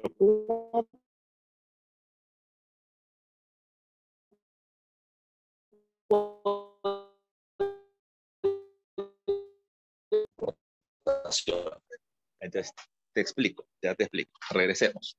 Cuando hablamos de la Confederación, ya, cuando hablamos de la Confederación, ¿qué va a suceder? Ya te decía, la política de los puertos libres, bueno, la política de los puertos libres terminaba estableciendo, ¿ya? La política de los puertos libres terminaba estableciendo lo siguiente, que los puertos de la Confederación, como el puerto del Callao y sobre todo el puerto de Arica, que era el puerto más importante, ¿ya?, no van a cobrar ni un solo centavo de impuestos. Los impuestos a la importación, no se olviden, se llaman aranceles. 0% de aranceles a las embarcaciones comerciales que venían desde el exterior. Recuerden ese dato, ¿eh? 0% de aranceles a las embarcaciones que venían desde el exterior. ¿Eso qué significa, profe? Significa de que si tú eres, por ejemplo, ¿ya?, de América del Sur, si tú eres argentino, colombiano, venezolano o chileno y quieres venderle productos a los puertos de la Confederación, lo puedes hacer, papi, no hay problema. Pero te voy a terminar cobrando 40% del precio de venta de tu producto como impuesto o arancel. Ahora, si tú no eres de Sudamérica, si tú eres, por ejemplo, si tú eres, por ejemplo, de, digamos, de México, si tú eres de Francia, si tú eres de Inglaterra o de los Estados Unidos, tú puedes venir a los puertos de la Confederación y no te voy a cobrar ni un solo centavo de impuestos siempre y cuando tus productos vengan directamente de tu país a los puertos de la Confederación. Ahora, si tú quieres vender productos primero en Argentina, luego en Chile, luego venir a la Confederación, papi, ven, con gusto, te abro las puertas, pero te voy a cobrar 40% del precio de venta, ¿ya? Si tú vienes directamente a mis puertos, 0% de arancel. Te exonero de impuestos. Bacán. ¿Qué es lo que pasó? Ya nosotros nos estábamos haciendo competitivos. Estábamos buscando la forma de poder atraer a Inglaterra a nuestro territorio. Entonces, cuando decidían comerciantes extranjeros llegar hasta el Pacífico, ¿ya?, entonces decían, Valparaíso, ya no, ya no. ¿Por qué? Porque si bien está más cerca que la Confederación, ellos me cobran muchos impuestos. La Confederación no me cobra nada y termina siendo mucho más ventajoso. Ahí estaba el punto principal. Ahora, segundo dato importante, ya importante. A ver, cuando hablamos de esta propuesta, La pregunta es, profe, ¿y nos ayudó o no nos ayudó? Claro, nuestro comercio terminó creciendo 300%, se triplicó el comercio de la Confederación. Pero recuerden que cuando alguien gana, los países de la Confederación, alguien pierde. Y quien pierde va a terminar siendo los comerciantes extranjeros, los comerciantes de Argentina y Chile, que estaban muy al sur en Sudamérica y por lo tanto eran uno de los puertos a donde llegaban los ingleses, pero ahora preferían llegar a la Confederación. El otro dato que hay que tomar en cuenta es que quien también pierde terminan siendo los conservadores, porque este gobierno liberal que venía siendo exitoso, pues ahora no terminaba siendo, digamos, tan beneficioso para el conservador. Más éxito del liberal hacía de que la gente no quiera a los conservadores en el gobierno. Por eso es que la situación se hacía muy complicada. Los conservadores quieren tumbarse el gobierno de la Confederación, pero no solamente los conservadores, Chile también, porque se está viendo perjudicado. Ahora, recuerdo un dato que te di hace un rato. Hay un grupo de conservadores que perdieron en la guerra civil. Está Gamarra, está Ramón Castilla, está Gutiérrez de la Fuente, que odian a la Confederación, ¿ya? Y están en Chile, habían huido después de la guerra. Y en Chile van a decir, uy, Chile, Bolivia nos ha invadido, Bolivia malo nos ha invadido, nos ha terminado quitando territorios, Bolivia nos ha dividido, Bolivia malo. Así que Chile, así como tú ayudaste a San Martín a terminar logrando la independencia del Perú, vuélvenos a ayudar para poder recuperar nuestra independencia. Así que Chile va a terminar gozando con ese pedido. ¿Por qué? Porque Chile quiere ponerle fin a la Confederación, porque no le conviene, ya porque no le conviene. Así que Chile va a terminar tomando eso como un pretexto. Y eso es lo que vamos a terminar encontrando acá. Encontramos las llamadas campañas restauradoras. ¿Ya? Las campañas restauradoras van a ser las acciones militares de Chile para ponerle fin a la Confederación. ¿Cuál va a ser la causa que motiva esta guerra? El enfrentamiento comercial. Valparaíso odia al Callao y a Arica y quiere ponerle fin a la Confederación. Esa es la causa, el dominio comercial del Océano Pacífico. Pero el pretexto, el floro, la justificación, ¿cuál va a ser? Justificación número 1, dice ahí, pretexto, la invasión boliviana al Perú. Repito, Chile va a decir, no, mis hermanos peruanos están siendo invadidos, por lo tanto vamos a terminar buscando la recuperación de su independencia. Puro floro, pero ese terminaba siendo su argumento. El segundo caso va a terminar siendo ¿cuál? El segundo caso va a terminar siendo la llamada expedición Freire. Profesor, ¿qué es eso? Manuel Freire terminó siendo un militar chileno, que intentó dar un golpe de Estado. Pero de ese golpe de Estado terminó fracasando. Fracasó él y huyó. ¿A dónde huyó? Llegó hasta al Perú, hasta la Confederación. En la Confederación lo tomamos prisionero, Chile pidió que él termine siendo deportado a Chile para ser procesado legalmente, y la Confederación dijo, no, no, no, si está acá en mi territorio, no te preocupes, papi, yo lo voy a terminar procesando, yo lo voy a terminar enjuiciando. Lo metimos a la cárcel de máxima seguridad que venía teniendo la Confederación, que era la cárcel de El Frontón, en la isla de San Lorenzo, en el Callao. Y luego de algunos meses, casualidades de la vida, se escapó de la cárcel de máxima seguridad y terminó robando un barco de guerra, un barco de guerra de la Marina de Guerra de la Confederación. Y nadie se dio cuenta. Después de eso se terminó robando, se terminó paseando por toda la costa del Perú y terminó llegando ¿a dónde? Terminó llegando a Chile para intentar un nuevo golpe de Estado. Ese nuevo golpe de Estado también fracasó y en Chile lo tomaron prisionero. Pero Chile va a decir, ¿casualidad? No existe, pues no existe, acá no hay casualidad. Acá ha habido un intento de golpe de Estado apoyado y promovido por el Perú. Así que como Perú, la Confederación está intentando desestabilizar a Chile, entonces nosotros nos metemos contra la Confederación para hacerle la guerra. Pretexto para que nos puedan declarar la guerra nuevamente. Con esto se producen las campañas restauradoras. La primera campaña chilena, dirigida por Blanco Encalada, pierde Moquegua, y la segunda, dirigida por Manuel Bulnes, va a terminar teniendo el apoyo del conservador Agustín Gamarra peruano que estaba ahí, y va a terminar logrando derrotarnos a la Confederación en una batalla llamada la Batalla de Yungay, que está en la parte inferior a tu mano izquierda. Derrotada la Confederación, Chile necesita que en el Perú haya un gobernante conservador en contra de la Confederación, y no había nadie mejor que Agustín Gamarra. Es más, que los había ayudado a los chilenos a ganar, a ponerle fin a la Confederación. Entonces se estableció el apoyo chileno al gobierno de Agustín Gamarra. Gamarra en su gobierno establece la Constitución de Huancayo, conservadora, poniéndole fin a la política de los puertos libres y persiguiendo a quienes habían estado a favor de la Confederación.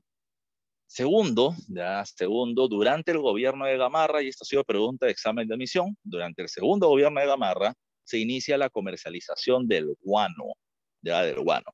Ahí quiero escuchar a los que están nuevamente en clase, ¿ya? Díganme ustedes, ¿qué cosa es el guano y para qué servía? Lúcete con tu respuesta. ¿Qué es el guano? Era abono para la tierra. Era abono para la tierra, pero ya, era abono. ¿Y qué? ¿De dónde se conseguía ese abono? ¿Cómo era ese abono? ¿De Bueno, dónde salía ese abono? excremento de las aves guaneras. Era el excremento de las aves guaneras. Entonces vamos a explicar un poco. Vamos a explicar un poco. Primero, profesor, ¿cómo es que el excremento sirve para la agricultura? Lo que pasa es que todo excremento, ya, eso incluye el tuyo y el mío, ya, sirve o tiene materia orgánica y sirve como fertilizante. Todo excremento, ¿eh? Lo que pasa es que hay algunos excrementos de aves, como el guanay y el piquero, que terminan conteniendo una gran cantidad de nitrato y fosfato. Y eso los hace muy poderosos. Primero, muy poderosos en olor, porque huelen a rayos. Y lo segundo es que es muy poderoso como fertilizante para la agricultura, ¿ya? Dato uno. Dato dos. ¿Quién compraba principalmente ese excremento? El que venía comprando eso terminaba siendo Inglaterra. Inglaterra, ¿sabes de dónde sacaba guano? Lo sacaba de una isla africana llamada Madagascar. Y ellos sacaban guano de murciélago, excremento de murciélago, era el guano que ellos consumían, ¿ya? O sea, consumían para su agricultura, ya no para su comida. Entonces, ellos compraban el guano de Madagascar, pero el guano de murciélago de Madagascar se acabó. Así que Inglaterra está desesperado por el guano para la agricultura en su territorio. Así que comienzan a buscar dónde había guano y dónde había gran cantidad de guano, pues en nuestro país, el Perú, el Perú. ¿El gobierno peruano sabía acaso que venía teniendo guano, que eso tenía un gran precio en el mercado? No sabía nada. El gobierno no sabía nada. Lo sabía un comerciante llamado Francisco Quirós. Quirós sabía que en el Perú, ya que en el Perú, en las costas y en las islas, estábamos literalmente llenos de guano. Llenos, pero llenos, grandes cantidades de guano. Pero no se usaba, ya no se usaba, o no se usaba en gran cantidad. Francisco Quirós le dice al gobierno peruano: te alquilo las Islas Chincha, donde está la mayor cantidad de guano. Te alquilo los 50 islotes que están ahí, te los alquilo todos y te pago una cifra gigante, 100.000 libras esterlinas. Pero 100.000 libras esterlinas era una suma fuerte, un montón de plata para la época, montón de plata para la época, ¿ya? Y el gobierno peruano dice: pero ¿para qué quieres él? No te interesa, compadre, ¿quieres o no quieres mi plata? El otro dijo: ya, acepto. Y terminó recibiendo por un año el alquiler de las Islas Chincha. ¿Sabes cuánta plata ganó el señor Quirós? Invirtió 100.000 y ganó 1.000.000 de libras. Rentabilidad 1000% del negocio. Por cada libra que invirtió la recuperó y ganó 9 más. Un negociazo, un negociazo. Pero recuerden como dice ahí, durante su gobierno, el segundo gobierno de Gamarra, dice, se inició la venta del guano en el contrato Quirós, porque se hace con Francisco Quirós, con el sistema del arriendo de islas. ¿Qué es arriendo? El arriendo es el alquilo. Se alquilaron las islas y ganó un montón de plata. Ahora, recuerden, ¿eh? Pregunta examen de admisión. ¿Durante el gobierno de qué presidente se inició ya la comercialización del guano? Dime tu respuesta. ¿Durante el gobierno de qué presidente se inició el comercio del guano? Gamarra. ¿Quién? Gamarra. Ya, Gamarra. Muy bien. No me digas Castilla, porque en el salón anterior me dijeron Castilla, profe. Que Castilla siempre lo relacionan con la prosperidad falaz o la venta del guano, pero con Gamarra se inicia. Pregunta de examen. Otro dato para terminar. Gamarra, que había atacado y derrotado a la Confederación, ¿sabes qué hizo? Una guerra contra Bolivia. Ah, profe, seguramente en venganza, veía que Bolivia nos invadió, él también quería invadirla. No, ya, él invade Bolivia, pero con un fin. El fin es restablecer la Confederación Peruano-Boliviana. Profe, aguanta, pero él no ha peleado contra la Confederación. ¿Para qué va a querer restaurarla si él la ha terminado atacando? No, aguanta. Lo que él quiere es restaurar la Confederación bajo su control, bajo su mando, ¿ya? Y bajo el mando del Perú, y de posición conservadora, no liberal, ya no liberal. Entonces, invade Bolivia, pero para su mala suerte, él pierde no solamente la guerra, sino pierde la vida. En la batalla de Ingaví lo van a terminar matando. Ahí hay una imagen precisamente a la mano derecha, donde se observa la muerte de Gamarra. Y mira toda la iconografía que está ahí. Miren, en la parte superior está el cielo, un cielo radiante como un sol, ya ahí iluminando, pero están unas nubes que se van volviendo plomas. Es como si el cielo estuviera llorando la muerte, ya, del presidente Gamarra. A la mano derecha hay un ángel que está como tocando una lira, ya como, digamos así, recibiendo, o va a usted recibir al presidente Gamarra, y está la imagen de la libertad, ya, la imagen de la independencia, bajando para tomar el alma de Gamarra y llevársela al cielo por esta suerte de hueco que se abre en el cielo para llevarse su alma, ¿ya? Una alusión así como que es un personaje angelical. Muerto Gamarra, hay un problema. El Perú está un poco descompuesto por la muerte del presidente y los bolivianos aprovechan el momento e invaden Puno, ¿ya? Invaden Puno. Y no solamente invaden Puno, ¿ya? Sino que ahí viene un problema. Cuando el presidente muere o el presidente está enfermo, quien asume el control del gobierno es el vicepresidente de la República.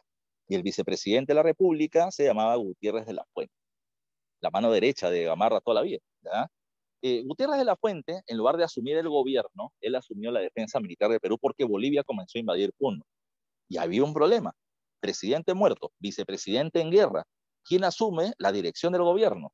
Pues varios caudillos o jefes militares dijeron, yo mismo soy, ya yo mismo soy. Así que en 4 años, en los próximos 4 años, encontramos un vacío en el poder, un vacío en el gobierno. 4 personajes se terminaron declarando ya con derecho a gobernar el país, ¿ya? Y eso va a terminar generando un tremendo caos, ¿ya? Un tremendo caos. En ese tremendo caos, ¿qué es lo que vamos a terminar encontrando? Una situación pues complicadísima, porque vamos a terminar encontrando 6 presidentes y 40 intentos de golpe de Estado. Ese periodo se llama el periodo del desgobierno o de la anarquía militar, una situación muy complicada para el país. Ahora, súmale a esto otra cuestión más, ya, otra cuestión más. En ese periodo, el momento más estable es el del presidente Vivanco con el directorio, un gobierno conservador, muy radical, pero que no va a estar de acuerdo con los intereses de otros caudillos. Domingo Nieto y Ramón Castilla van a terminar generando una revolución contra Vivanco llamado la Revolución Constitucionalista, y por lo tanto se va a terminar produciendo más problemas para el país todavía, ¿ya? ¿Qué va a terminar sucediendo? Lo que sucede a continuación es que con la llegada de Castilla al gobierno se inicia esta nueva etapa llamada como la prosperidad falaz. A ver, muchachos y muchachas, para que sigan estando acá vivos en la clase, ¿ya? Les pregunto a ustedes, ya les pregunto a ustedes, ¿quién va a terminar siendo, o quiénes son los personajes que aparecen en los billetes, ya en los billetes que terminamos eh, teniendo en circulación en el país? ¿Ya? ¿Recuerdan quiénes son los nombres de los personajes que aparecen por ahí?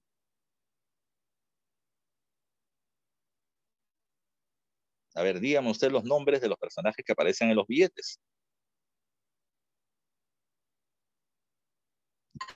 Quiñones, de Santa Rosa de Lima. Ya Quiñones en el de 10, ya, que él es héroe del Perú en la guerra con el Ecuador del año 41, ya, aviador él. Santa Rosa es la que sale en el billete de 300. Valdelomar, Abraham Valdelomar, literato, ya, que sale en el billete de 50. Ya, te faltan 2 más. Porras. Raúl Porras Barrenechea, historiador y diplomático peruano, ya, que sale en el billete de 20. Y falta uno. Basadre. Basadre. Jorge Basadre Groman, ya, que termina siendo historiador sanmarquino, ya, abogado también, bibliotecólogo también, que va a reconstruir la Biblioteca Nacional en la década de 1940 cuando se incendió, ya. Y además de eso, ya es uno de los historiadores más importantes porque escribe toda una serie una enciclopedia gigante llamada como la Historia de la República del Perú, de entre 13 y 18 tomos, depende de la edición, y él es el que le pone los apelativos a todos los periodos de inicios de la República. Él es el que habla precisamente del caudillismo militar, de la prosperidad falaz, del primer civilismo, de la guerra de Guanel Salitre, de la reconstrucción nacional, además de eso, la república aristocrática, el NLI, el tercer militarismo. Todos esos son nombres que nosotros utilizamos, son nombres propuestos por Basadre. Ahora, Basadre habla de la prosperidad falaz. ¿Qué cosa es la prosperidad? ¿Ya? Prosperidad hace referencia a crecimiento económico. Prosperidad, crecimiento económico. Falaz significa falso. ¿Ya? Falaz significa falso. Profesor, ¿me está diciendo que Basadre habla que durante este periodo vamos a tener un falso crecimiento económico? Sí, esa es la propuesta de Basadre. Profesor, aguanta, pero ¿cómo va a ser falso si en realidad hubo plata? Bueno, lo que pasa es que hubo plata. La pregunta es ¿para quién? ¿Ya? Recuerden, ¿ah? La verdad es que hubo plata. La pregunta es ¿para quién?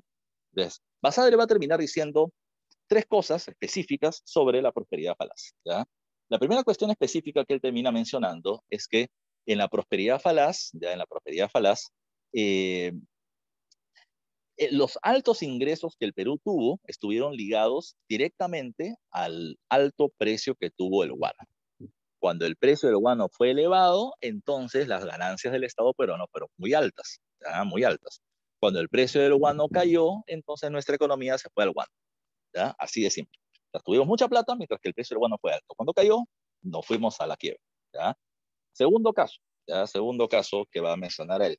Él va a mencionar que durante la prosperidad falaz los ricos se hicieron muy ricos y los pobres se hicieron muy pobres, ¿ya? Profesor, ¿eso es cierto? La respuesta es claro que sí. Y te explico por qué. Te explico por qué. Jorge Basadre va a terminar mencionando esto. ¿Quién se hizo muy rico durante el guano? Los comerciantes del guano. Aquellos que vendieron guano o terminaron teniendo negocios ligados a este, como por ejemplo los que terminaron comercializando la llegada de chinos al Perú, los comerciantes chineros, o aquellos que terminaron comprando terrenos. Fueron tres negocios muy rentables, se hicieron muy ricos en esa época, ¿ya? Pero por otro lado, ya, pero por otro lado van a estar la gente del pueblo. Y él va a decir, el pueblo, el pobre, se hizo más pobre. Profesor, pero ¿cómo se va a empobrecer el pobre? Explícame eso. Ah, ya. Lo que sucede, ya, lo que sucede es que Castilla, ya, Castilla, o Basadre va a decir lo siguiente. ¿Cuál es el problema? El pobre, el trabajador asalariado, gana un salario, gana un sueldo. El sueldo de estos no varió. Supongamos que su sueldo siempre fue 1.000 soles mensuales, ¿ya? Siempre fue lo mismo, ¿ya? Siempre fue lo mismo. Entonces, ¿qué es lo que sucedió? Antes con un sol, ya yo compraba 10 panes. Ahora con un sol termino comprando 6 panes nada más. Entonces la cuestión está en lo siguiente. El pobre recibió el mismo salario, pero cada vez podía comprar menos cosas. Conclusión, el pobre se hizo más pobre. No hubo una buena distribución o una real distribución de las ganancias del guano entre toda la población. Lo que generó, por lo tanto, más adelante, enfrentamientos entre pueblo y ricos, entre pueblo y líderes, ¿ya? No se olviden de ese segundo dato. Tercer dato, ¿ya? Tercer dato. El Perú tuvo la oportunidad de oro de convertirse en un país poderoso e industrializado, pero no tuvimos la clase dirigencial para poder guiar ese crecimiento económico momentáneo en un crecimiento económico permanente.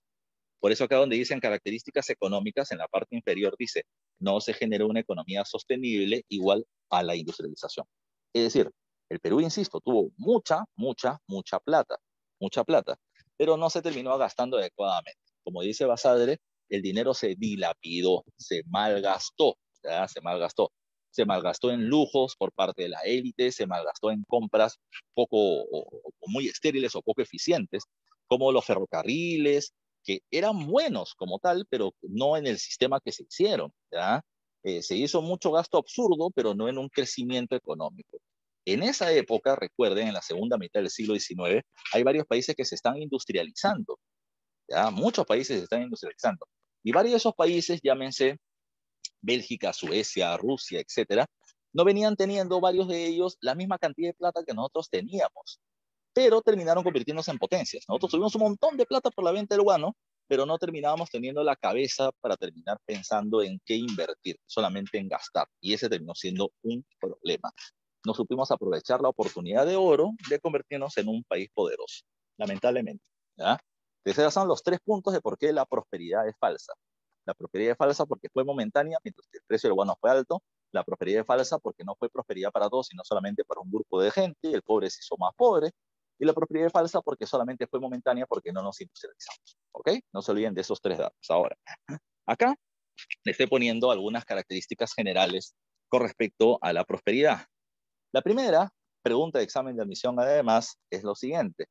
¿Cuál terminó siendo la principal fuente de ingresos económicos para el Perú en la segunda mitad del siglo XIX? Pregunta de examen de admisión.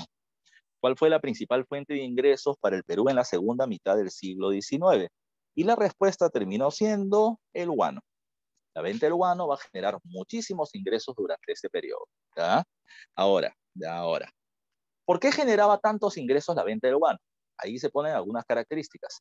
Primero, por el bajo costo de producción del guano. El guano, como tú ya has dicho hace un momento, es excremento.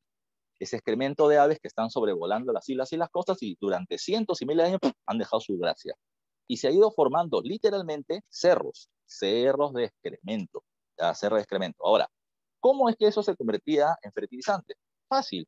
Un trabajador al que se le pagaba muy poquito, se iba con su carretilla, pico lampa, terminaba sacando esto como si fueran bloques de piedra, ¿ya? O bloques de barro, lo subían en una carreta y luego lo subían a los barcos para que se venda al exterior.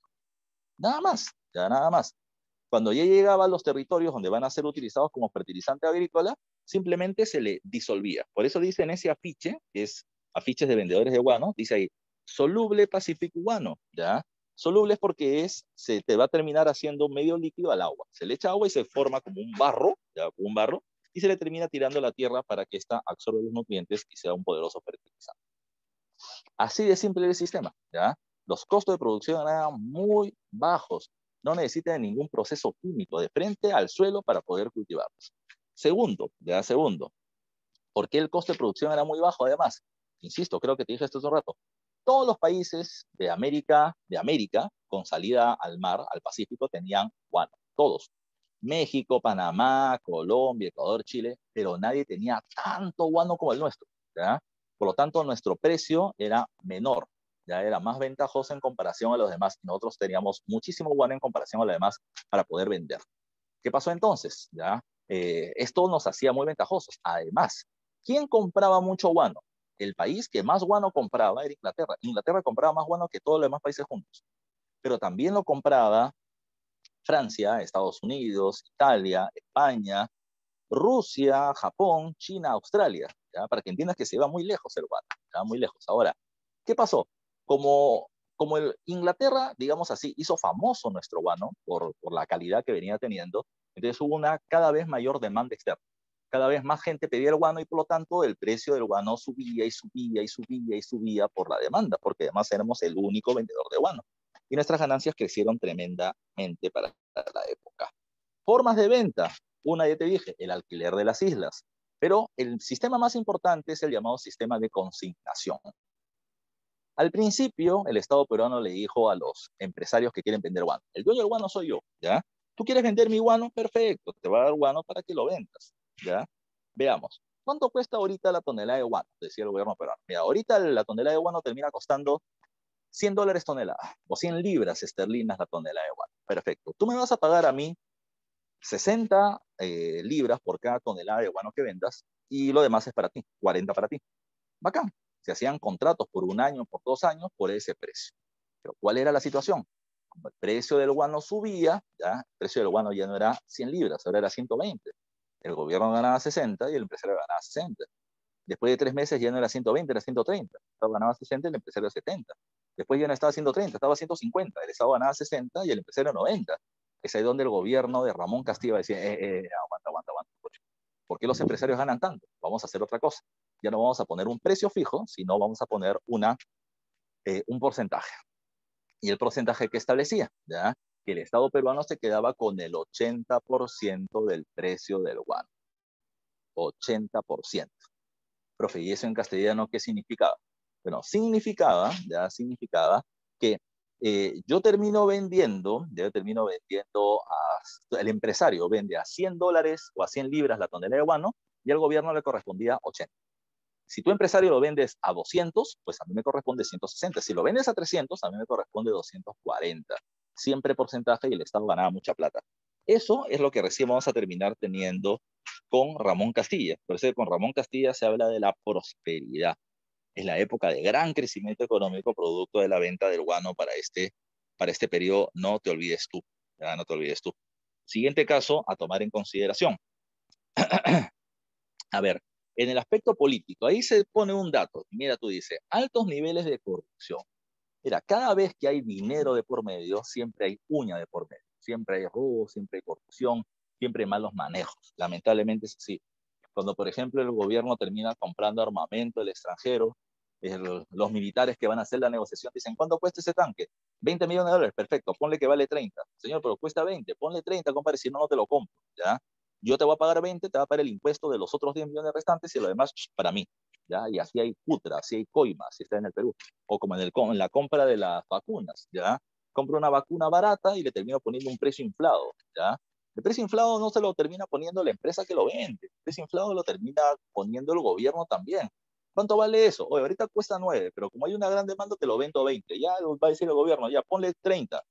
¿Pero por qué 30? Si te he dicho 20, ponle 30, compadre. Ya yo te pago el impuesto y los otros, lo que sobre es para mí. Así es la negociación, ¿ya? Así es la negociación de corrupción. Lo mismo pasó en la época del Guano. Había muchísima plata de por medio y muchísima corrupción de por medio. Eso y el gobierno no sabía. El gobierno es el primer corrupto, ¿ya? Pues no has visto los casos de los últimos años en el país. Toledo con el tema de Odebrecht, Alan García también, ¿ya? ¿No viste el caso de ahora de las vacunas con Vizcarra y todo lo demás? Es una cuestión que así ha pasado, o sea, no es una cuestión de nuevo.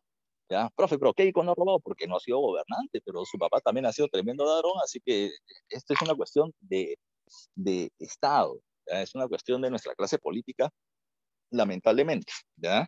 Ahora, cuando hablamos de este periodo, hay un dato más que quiero que sepamos. El tema, en el aspecto social me habla de la inmigración. ¿Qué es la inmigración? Cuando viene gente de otros países al nuestro. Por ejemplo, ahora tenemos una muy fuerte migración venezolana, o sea, tenemos muchos chamitos en el Perú. Pero la cuestión está que en esta época, en la época del Guano, van a terminar llegando chinos y europeos, ¿ya?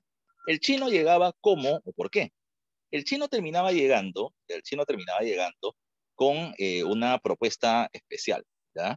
El chino venía acá como culi, ¿ya? No sé si habrán escuchado alguna vez ese nombre, culi, ¿ya? El coli, ¿ya? O culi, como se le pronuncia, terminaba siendo un trabajador que no era mano de obra calificada. En castellano, él terminaba siendo cargador. Él no era técnico, él no era profesional, él venía solamente como obrero, como peón. Cuando era mano de obra calificada, en Asia se le llamaba coolies, tanto los chinos como los indios, pero en el caso nuestro van a llegar solo chinos. Segundo, recuerden, este chino va a terminar llegando bajo una dinámica llamada enganche. Y te explico cómo era el enganche, te hago recordar. El chino venía acá como obrero, pero en el contrato de trabajo que se le terminaba trayendo se establecía que, ¿ya? Si él tenía una deuda con su empleador, se iba a tener que quedar a trabajar hasta que pague la deuda. Así que por lo tanto, el chino venía, lo hacían trabajar y literalmente lo hacían endeudarse, porque el chino venía con una mano adelante y otra atrás. ¿Dónde va a dormir? El empleador le alquilaba un cuarto. ¿Dónde va a comer? El empleador le terminaba o vendiendo comida o le terminaba vendiendo alimentos para que cocine. ¿Cómo se va a vestir? El empleador le terminaba vendiendo la ropa en el bazar. ¿Quiere tomar? Yo te termino poniendo una cuenta en la chingana para que topes.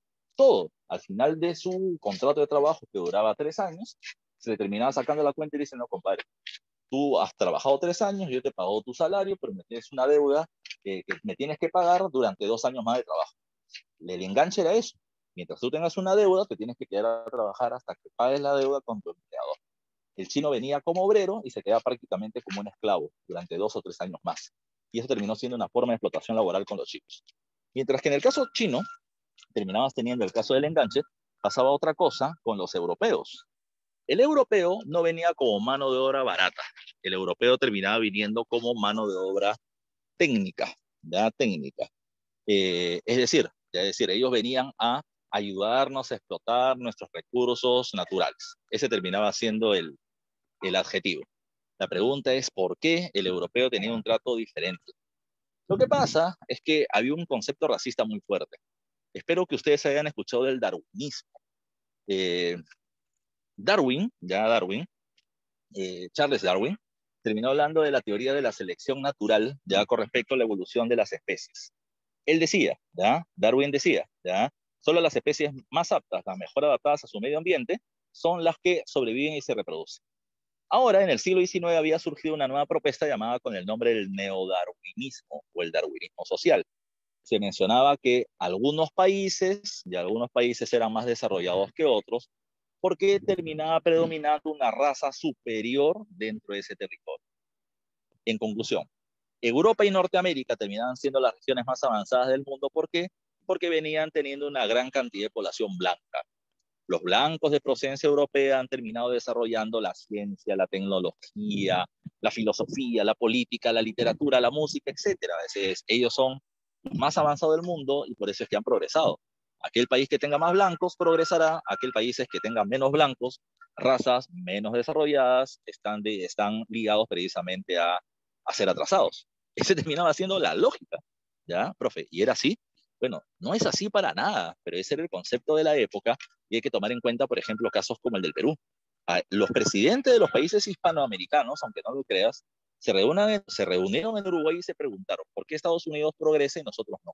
Respuesta, porque nosotros tenemos mucho indio, ¿ya? Como ellos tienen más blancos y mataron a los indios, son más avanzados. Nosotros tenemos mucho indio. ¿Qué hay que hacer entonces? Bueno, depende, ¿no? Argentina lo que hizo fue agarrar a su población indígena y los llevó para la sierra. Salta, Jujuy, ya, la zona de los Diaguitas, para allá, para la sierra. El puerto, la zona de la costa, comenzar a traer europeos, ya, para terminar poblando el territorio, porque los europeos blancos sí generan progreso. ¿Ya? En Chile fue una política más agresiva. Mapuches y araucanos van a terminar siendo asesinados en gran cantidad para terminar poblando el territorio con gente blanca. No significa que en Chile no hayan indígenas o mestizos, pero el argumento terminaba siendo que hay que tener más blancos matando población nativa. En el caso peruano, el presidente Echenique, ya lo vamos a ver en un rato, el presidente Echenique trajo europeos, pero con un concepto diferente. El blanco es avanzado, sí, el indio atrasado, está bien, él aceptaba la situación. Pero ¿por qué el indio es atrasado? Porque tiene sangre indígena. Entonces, ¿qué hay que hacer? Hay que traer europeos, y hay que traer europeos para que nos enseñen su técnica, pero también para que se crucen sexualmente con nosotros, ¿ya? Entonces, vamos a casar un puneño con una austríaca, ¿ya? De ese cruce terminarán haciendo un mestizo, pero ese mestizo tendrá mitad de sangre europea avanzada, ¿ya? Y mitad de sangre indígena atrasada. Pues el niño ya no será salvaje, será medio salvaje, medio bruto, ¿ya? Al hijo de estos lo vamos a terminar casando con, no sé, con una prusiana, una alemana, y el hijo el nieto, va a terminar teniendo 3/4 partes de sangre europea, 1/4 parte de sangre indígena, entonces ya no será medio salvaje, será 1/4 de bruto. Y así por el estilo, se va a ir diluyendo la sangre indígena, permitiendo un progreso de la población. Ese era el pensamiento de la época, y esa no es la solución para nada, pero eso es lo que creía el gobierno. Si el gobierno consideraba que nuestra población era atrasada, pues no había nada que hacer, ya no había nada que hacer, no iban a terminar respaldando medidas de progreso o de crecimiento o de educación para el pueblo, porque el pueblo era salvaje por naturaleza. Ese era el preconcepto que se venía teniendo con respecto a la población, ¿ya? No se olviden de eso, que es un dato importante. Ahora, nos vamos a otro punto. Vámonos a los gobernantes. El hombre más importante de esta época, sin duda, se llama Ramón Castilla.